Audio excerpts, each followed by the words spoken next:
All right, this is going to be the Idiot's Guide to Squirrel Hunting with Chris Ellis of Timney Triggers, because you know what? I think I am the idiot. This episode of Gun Talk Hunt is brought to you by Frankie. If you haven't checked out the Affinity series, you're going to want to do this right after the podcast. Welcome in, Gun Talk Hunters. I am your host, KJ, Flatbrim KJ, although today it's kind of semi-curved bill KJ.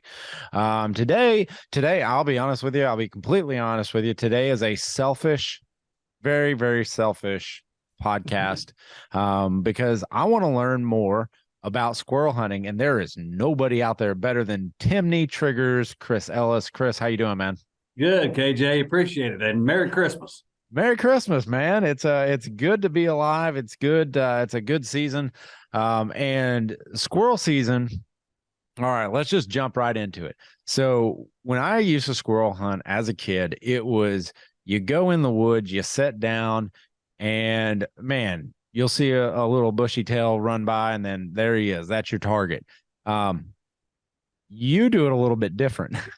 Yeah. Now you poked the bear here. If you want to talk about squirrel hunting, I just want to let you know you wound me up now. So but see, I knew that coming in. I know exactly who to go to. And I've got a German short hair pointer now that will not leave squirrels alone. That's his number one goal. Yep. And one day I'm going to break it. Like, he's going to catch one day. And I don't know if he knows what he's going to do with it. That's right. Yeah. So the still hunting for squirrels, we all grew up doing that. I'm from West Virginia, lifelong West Virginian. Grew up squirrel hunting when I was old enough to not even carry a gun. So I understand a lot about squirrel hunting. I understand also that, you can sit on a stump or, you can stalk them through the woods, that kind of stuff, still hunt. And that's a very effective way. I just happen to, my entire adult life, and even before I became an adult, I've always had a squirrel dog, or there may have been a brief time I didn't have one, but it wasn't very long. So I kind of understand the squirrel dog fascination, and that and the wild turkey, I'm totally. Yeah, I will tell you this. There are three reasons. There's a lot more reasons to go to Chris Ellis, but one is a good trigger. Two is squirrel hunting, and three is turkeys. If you want to learn more and more about what you're doing with those three things, man, this is the guy to do it. But no, squirrel dogs is a new thing to me. It is, but I've been keeping up with you on social medias, and I know you're kind of training a new one right now, right? Yeah, I have a new 6-month-old pup named Blue. And 6-month-old puppies are puppies. So Blue goes walking in the woods with me. He did show a sign the other day. He tracked a squirrel and went up to the tree and looked up the tree for the squirrel. So for a 6-month-old puppy, that's about as good as it gets. Now, having said that, the month of December, January, and February, where I'm from, that is prime time squirrel season. The squirrels are out. Sometimes it's cold, but as long as you have enough ambient temperature from the sun, the squirrels will come out and they'll move sometime throughout the day. There's no leaves on the trees. It's fantastic. So my December, January, and February will be nothing but squirrel hunting for me. And so how do you know? Man, speak to me like I'm reading an idiot's guide to squirrel dogs and squirrel hunting. Like, that's my level right now. One, what makes a good squirrel dog, and what are you looking for? Well, so there's whole books and theories about what makes a good squirrel dog. It depends on how you like to hunt. Is exactly, what the dog is supposed to do is go hunting for you and to provide you with an opportunity to see more game, get more game, and have a relationship with this dog. The dog is like most dogs. It just wants to please its master. So you really, really, really praise the positive aspects you're looking for, and you kind of ignore the negative. You got to remember, they are a dog. They are not a robot. So there's a couple different kinds of dogs. You can have a sight chasing dog, and you can make a lot of different working dogs. A dog that wants to have a job. A dog that has the DNA in it to do something, a herding dog. There's a bunch of different ones that you could use, but essentially what you do is, if you want to walk down a country road and a squirrel comes bouncing across the road, runs across the road and goes up the tree, you can make a lot of dogs into a sight chasing squirrel dog. And that's a lot of fun. I've had them. I've got buddies that still prefer that method. In other words, they're not tracking. They're not necessarily using their nose. They're using their eyes. They see a squirrel, chase a squirrel, squirrel goes up the tree. They bark like crazy. And their reward is gun goes bang, boom comes the squirrel, and they get the chomp, chomp, chomp, chomp. And that's a reward for a lot of sight dog. And I do like hunting with a sight dog because you don't have the cold tracking. You don't have the squirrel was here 2 days ago. Okay. So there's another type of dog that is based on a hound on scents that track squirrels. Can be extremely effective. You think about any of the type of coon hunting type dogs or squirrel dogs. You could have a combo dog. You could have a dog that hunts raccoons at night that might hunt squirrels during the day. That's not unheard of either. Okay. And then you have kind of the hybrid when you get kind of in my world. In my world, there are three essential types. There's a sight chasing dog. There's a cur type of hound. Okay. A cur is a mongrel dog.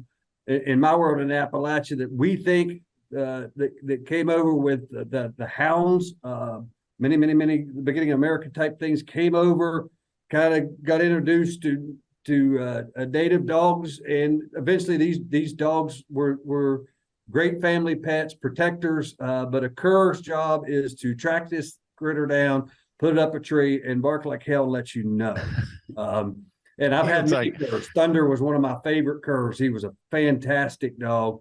The dogs that I keep now are Feist, and they think Feist, again, this is some theory, they think Feist came over as a terrier type group of dog that came to America, again, got introduced to Appalachia and that kind of stuff.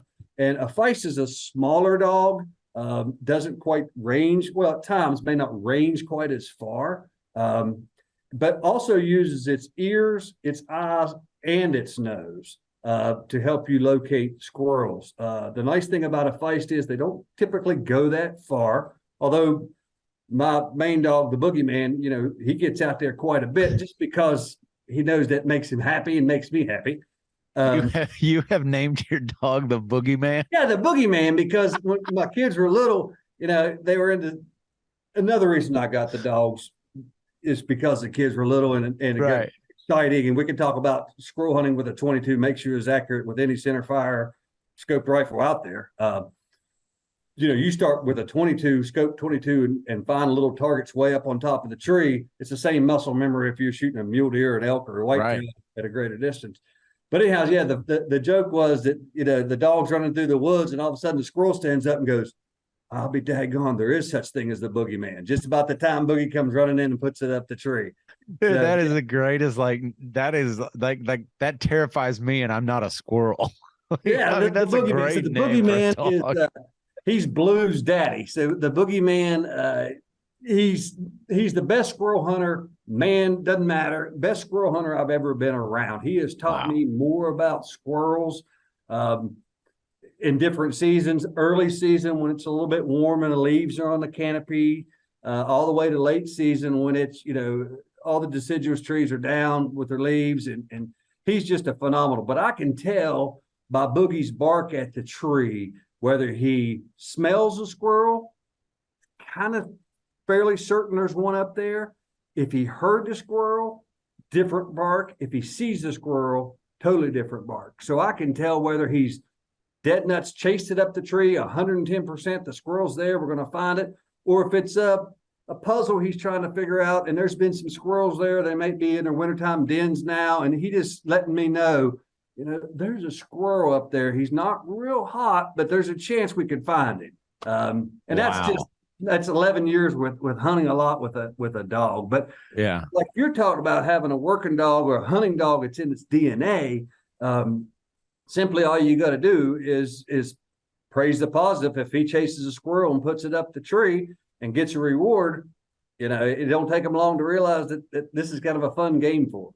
Right. And is that what you're doing with your new dog, is just with Blue, is just rewarding that positive and taking him out in the woods every chance you get? I mean, right. And I guess my next question on top of that would be, how much woods do you need to have a good hunt? for the dog training season, it's more about the simple commands: call them off something, leave that alone, load up in the truck. If the dog is hunting, but maybe like Blue at 6 months old, he doesn't really know what he's hunting for yet. Right. If the dog is hunting, I'm just going to let him hunt. They're going to get more and more comfortable, ranging a little bit farther, checking back in to make sure Dad's doing all right. Yeah, I'm doing all right, Blue. Keep going, ranging back out to find a squirrel. That's about all I'm worried about right now, because it is my theory the dog knows, it's in their brain. He knows what to do. All we have to do is kind of tweak him a little bit. And then when that light comes on and he knows, okay, we are going squirrel hunting today. And I know that Chris can walk fast, so I can range a little bit. And then it's just a matter of hunting. And to be honest with you, you're going to have to knock out some squirrels in the beginning, a lot of them, to kind of get that fine tuned. So. Right. Well, how much, are you all public land? Are you kind of just running a lot of like known properties around you? Yeah. So the nice thing is this December, January, February timeframe is most of the deer stuff is almost over. People go through bow hunting and then they go through their traditional rifle season or shotgun season. And there's a lot of fatigue sometimes in areas where people either don't have enough vacation days or they've got their buck or whatever. So yes, I will hunt that time of year, large public lands, but I'll also buzz through a 50-acre little patch of hardwoods, especially for fox squirrels that like to live on the edge of fields and big woods like fence lines and that kind of stuff. Right. A giant fox squirrel for me is just, that's a fun day, because they typically like to run a good ways to go up the tree, which puts lots of scent. Then when they climb up the tree, they're much bigger than like an eastern gray squirrel. And it's just, to me, it's since I was a kid, a limit full of fox squirrels is something I try to do. I don't do it every time, but if I can bring back 6 fox squirrels, I'm a happy man. I guess it all took hold kind of when you were young, but when did you start running dogs and understanding that world? Have you always had dogs, or is it? Yeah. So my first memory of hunting ever was there was a guy in town who was a legendary football coach. I grew up in a little tiny town in West Virginia, and my dad was a bird hunter, not necessarily a deer hunter. Of course, back then there wasn't the amount of deer that we have now, obviously, or the popularity of deer hunting. And my dad contacted this coach and said, I got a young son that's interested in hunting. I would say I'd been first grade, maybe second at the latest. And we loaded up. I had no idea what to expect. We showed up to his house, and he had a dog out back in the kennel by the name of Jip. And I fell in love with this dog. I was like, we're going hunting with a dog? I had no earthly idea. And it was my job, because I was so into this dog, is to because I was a little kid and could run, is to keep up with the dog. And when the dog is treed, I'm kind of like semi-handler of the dog and watching all the adults, have all this fun. So my first memory, lifetime of hunting, my first memory is squirrel hunting with a dog. My first hunt ever on Elk River. It was just, that day on, I was hooked. I was like, well, this is hunting, number one. This is with a dog, number two. Lots of moving, and I can talk. I'm in. And at the end of the day, this isn't deer hunting. Great table fare. I am in, man. Yeah. Man, it's interesting to see what like the first memories like you really remember as a kid that carry over into adulthood, and that kind of drives that passion, because you are 100% the best I know at this squirrel game. On the backside of this, we're going to jump in a quick break, and we're going to get into the equipment. We're going to get into the guns and what you need, and we're also going to get a little bit it's Timney, right? Right. Chris Ellis is from he is at Timney right now doing this podcast. I'm at the factory right now. Now I'm going home Thursday, and you can bet your bottom dollar Friday, Saturday, Sunday I will be squirrel hunting with dogs. So you got me all jacked up to get home. I hope so. But we're going to jump in here real quick, hear from our sponsors, and then we'll back up the squirrel talk. All right, Frankie is a great supporter of ours, and I talked a little bit up front about the Frankie Affinity series. Well, they have an Affinity 3 Sporting, and this is where function meets Italian craftsmanship. All right, this is fine lines. This is everything you need in a sporting clays gun in a semi-auto fashion. So I'm telling you what, 2 3/4 inch to 3 inch. But it's got a lot of great features to it. It's got the evolved ergonomics grip, so it feels right. We just got one in. I've had a little bit of a chance to get to feel it, and I can't wait to take it on the Sporting Clays trail. So we're going to do a little shooting with it, and I'm going to tell you right now, it's got everything. It's an inertia driven gun, so check it out, the Frankie Affinity 3 Sporting. All right, we're back with Chris Ellis of Timney Triggers. He's at Timney right now. He's raring to get back to those hills of West Virginia as we speak. Heck, you know what? It's Christmas Eve, so I'm sure he's probably been in the woods already today. But let's talk about the equipment that you use on squirrel hunting and what makes a good squirrel gun. So Chris, I'm going to let you take it from here, because when I was a kid, it was iron sights and let lead fly. Yeah. And you still can. I mean, that's a cool thing about squirrel hunting. You can be as versatile as you want to, but if you get into squirrel hunting, especially, let's talk about with dogs first, because that's the easy. So when that dog is on the tree and that dog is barking, I like to have 2 or 3 people with me. It's the most effective way to find the squirrel. And I don't like them to get away. So I want to set us up for the best chance, because I'm working for my dog, because my dog's working for me. So what I'll do is I typically outfit 2 people with scope 22s, very, very accurate 22s, with good triggers, by the way, because that matters extremely. And then I'll have a flanker with a shotgun in case the squirrel decides to timber or decides to get out and try to get back to his den as quick as possible. Then you just need a scatter gun. And when you're shooting, you're shooting a scatter gun, triggers at that point, they matter, but they really don't, because you're slap shooting. You're not precise. It's not like you're using a slug gun or a turkey gun, shotgun, where triggers really do matter. But so a scope 22 is phenomenal, because you may look up with your binoculars and you may see just the ear of that squirrel, or you may just see that, the vitals of that squirrel up in a big old white oak tree that may be, 60, 100 feet tall. And then now you got to use your body, and you got to use what you brought. If you brought a pair of sticks, if you can find you got a backpack, you can lay down, you can lean against a tree. You got to make a very accurate, precise shot to be able to kill that squirrel up there at that distance. And that's where, if you want your gun to break the same way or hit the same place twice, you got to have a trigger that breaks the same way twice. So that's why having a good trigger and a scope 22 elevates your accuracy. And then why I think it's so important for kids, because first of all, a squirrel hunt is fun. They can talk, they can run, they can chase after the dogs and the wiggly butts and the tails and all that kind of stuff. And and it's pretty much a target rich environment too, because unless you're in no man's land, you're going to run into some squirrels unless you're hunting in a weird weather pattern or something like that. But what a good scope 22 allows the younger kids or first time hunters and shoot, they get the muscle memory of, target acquisition, point of aim, good trigger control, and they get to shoot a lot in real hunting scenarios compared to hunting off a bench or shooting off a bench, or which is fun, plinking, that kind of stuff.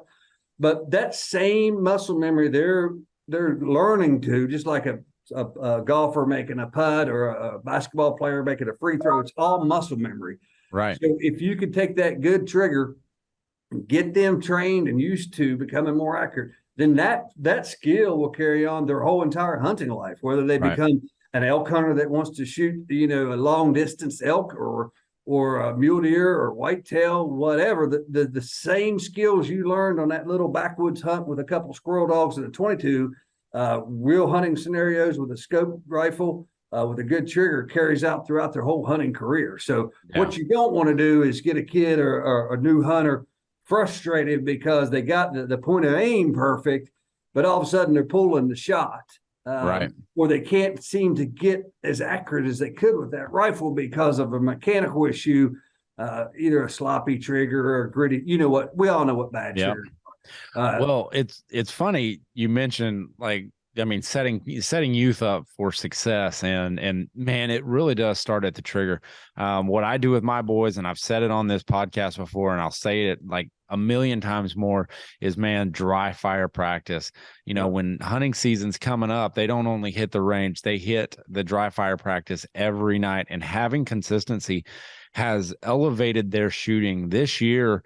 My oldest son, dry fire practice on, I think in mine it's the our Remington 700 impact trigger from Timney, and it breaks exactly the same every single time, and it was 160 yards, slightly quartering two shot. He had never shot a deer like that. I've always had him at a feeder, stationary shots, get that deer to stand still.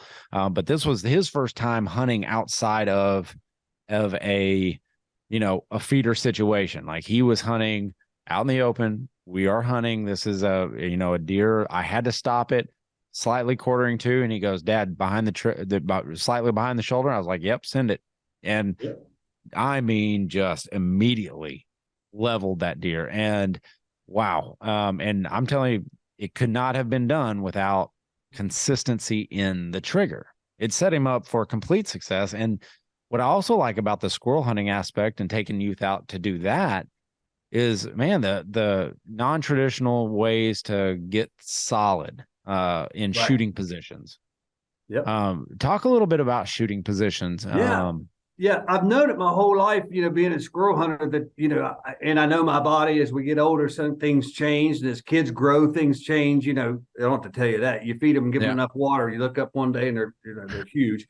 But yeah, I always had little tips that worked in the field. And I didn't really understand that until I took a gun sight course one time, their hunter course, where you do very little off the bench, and then you go out into the field and do these scenarios, and you learn your body. Like, for me, I shoot better long range the lower I get to the ground, the closer I get to the ground, whether it's laying off a backpack or there's lots of ways. If you shoot off your knee, you're a shooter, you're a hunter, you get it.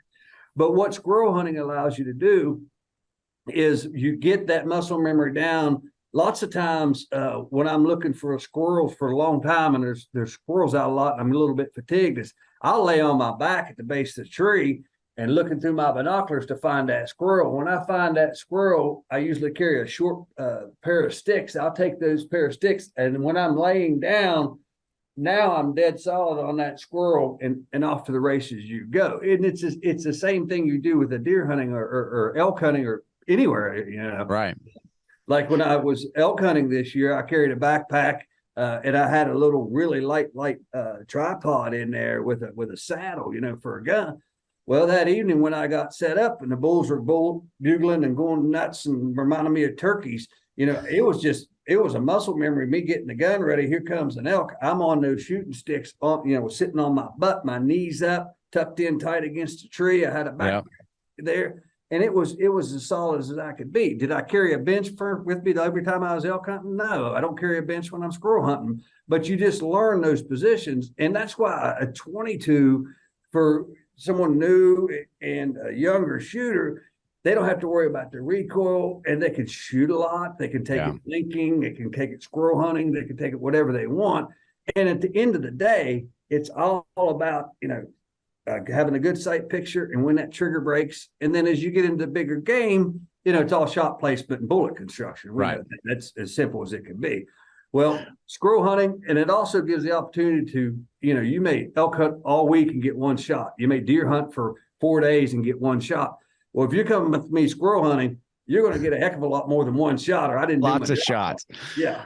Lots of shots. And it's the interaction. It's the ability to, like you said, move, because, man, sometimes, I mean, when I go out deer hunting, it's a grind. It's every day up at 4:30.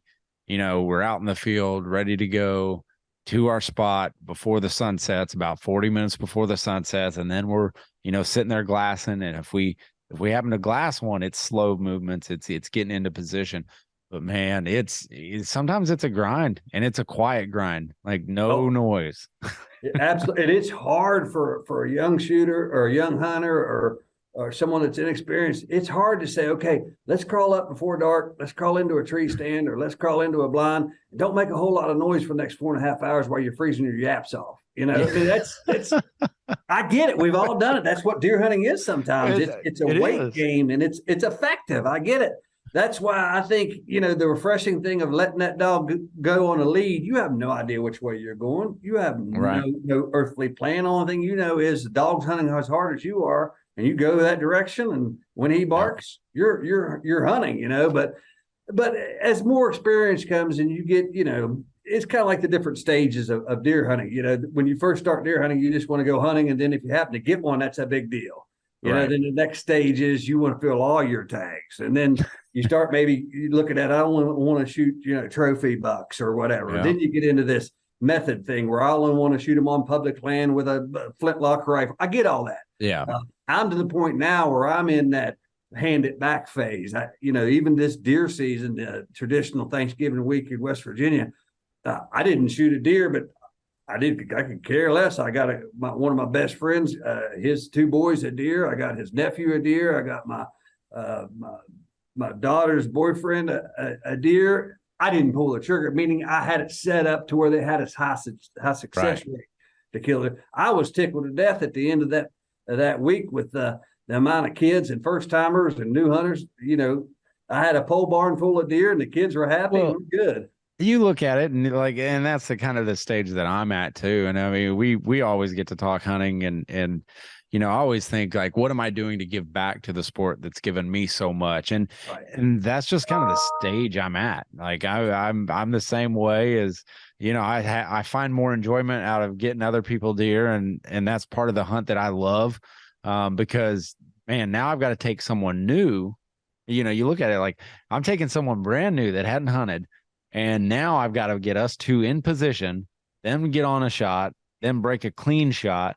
But man, that is fun. And what's funny is when they shoot your gun, and because they've been shooting their gun all week, and then you go here, take a shot with mine. And I had a buddy do this last year, and it was same Remington 700, Timney trigger in it, and he goes, "Oh my gosh, that is amazing!" And I'm like, "Yeah, you're feeling the trigger. That's the trigger." And they just they love it. It can make a huge I mean, that's why we've been doing this stuff. That's why I'm in this big factory. Tim had been doing this stuff for 76 years. And it was basically founded on a pretty simple, it was a genius business model that wasn't even a business model back then. So 1946, everybody's coming back from World War II, and we're all excited. They had their service rifles, and what they really wanted to do was go deer hunting. And they knew that if they were going to come as most accurately as they could with this firearm, they needed a good trigger. And that's what Alan Timney did. He supplied a true drop-in adjustable trigger for the Mausers and the Enfields and the Springfields, so that they could take their service rifles and sporterize, for lack of a better term, and go deer hunting. And it's the same in Timney's DNA today. So, if people go to timneytriggers.com and look at all the different triggers we got triggers for everything, because that's the one thing we build. And if you see one that we don't have, shoot us a note and say, "Hey, I'd really like to have a trigger," because I can promise you this: if it's got a trigger on it, we've taken a look at it. I know, and that's what one of the amazing things about Timney triggers is. And we haven't. I'm sorry, guys. If you guys came in here to listen to like all just trigger talk, I'm sorry, but we got talking on the squirrel thing, and that's a selfish move on my part, I know, but you guys make everything pistols now. Yeah. So we can't discount those guys, the polymer gun guys. You guys make some for those guys. But I'm telling you, if you are looking to, get into the hunting game, or you want to up your accuracy in the field, if you find yourself making questionable shots that are just like, that shot didn't feel real good, like a Timney trigger does help. Like, and they're easy to install. I think that's a thing that we haven't hit on yet. That's the best thing of all. You don't have to be a gunsmith. So we get these requests all the time. Obviously, you've been around 76 years. You listen to your customers. I mean, and we listen to them every day. So they say, "Hey, can you make a trigger for this?" Well, it has to be, first of all, it has to elevate the platform, right? Yep. That's what a good trigger does. Second of all, it has to be feel like a Timney, because we have generations of people that know what a Timney feels like. So it has to, and you can't, we wouldn't, but you can't trick. They know what a good trigger is. You can't fake it. Yeah, you can't fake it. And the third thing is it's got to be easy to install. And I use the term relatively easy to install because you probably put together a gas grill. The first time you do it, you're like, oh my gosh. Yep. The second time you can put 100 together. But it has to be easily installed with common tools on a kitchen counter or a table. In other words, you don't need a gunsmith per se to put in a trigger. So those are the things that when we look at this request for a trigger, in the same thing, we started out in bolt action rifles. That's our DNA. Then we moved into semi-automatics with 10-22s and ARs. I don't have to tell you, we got all those. Yeah. And then we made a couple shotgun deals. I got a really good one for the 870 Remington because I'm happen to be a squirrel hunter and that was a passion of mine. And then we moved into handguns. So if it's being short of a WD-40 or Windex bottle, or if it's got a trigger on it, we're taking a look at it. But we gotta hear from those folks out there. Yeah. You know, what platform would they like to see elevated with a good trigger? But yeah, if you just go to timneytriggers.com, we got it by brand, we got it by hunting type or shooting competition, blinking. We got all kinds of anything you want. To help you to figure it out. And I don't want to waste people's time. You just get on Timney Trigger and look around. There's all kinds of fun stuff. Well, I mean, it is amazing. And I'm telling you what, if you want to get kids out and you want to be successful, man, have something that's consistent. And Timney definitely does it, man. Chris, thanks for joining us. No, thank you. And listen, opportunity, anytime you want to go squirrel hunting, I'm going to go anyhow. So I know. I just need to make it up there. Don't think you got to think, oh, we got to go plan this thing. Because I promise you, if it's a pretty nice day on a Saturday, Sunday, maybe Friday, don't tell my boss Monday, Tuesday, Thursday. I'm going to spend a couple. That's research, man. That's research. That's what it is. A couple hours in the woods with a dog. I promise you that. All right. Sounds good, man. All right. Gun Talk Hunters. That's Chris Ellis from Timney Triggers. Go check them out. TimneyTriggers.com. And as always, keep those muzzles pointed in a safe direction and always be on the hunt.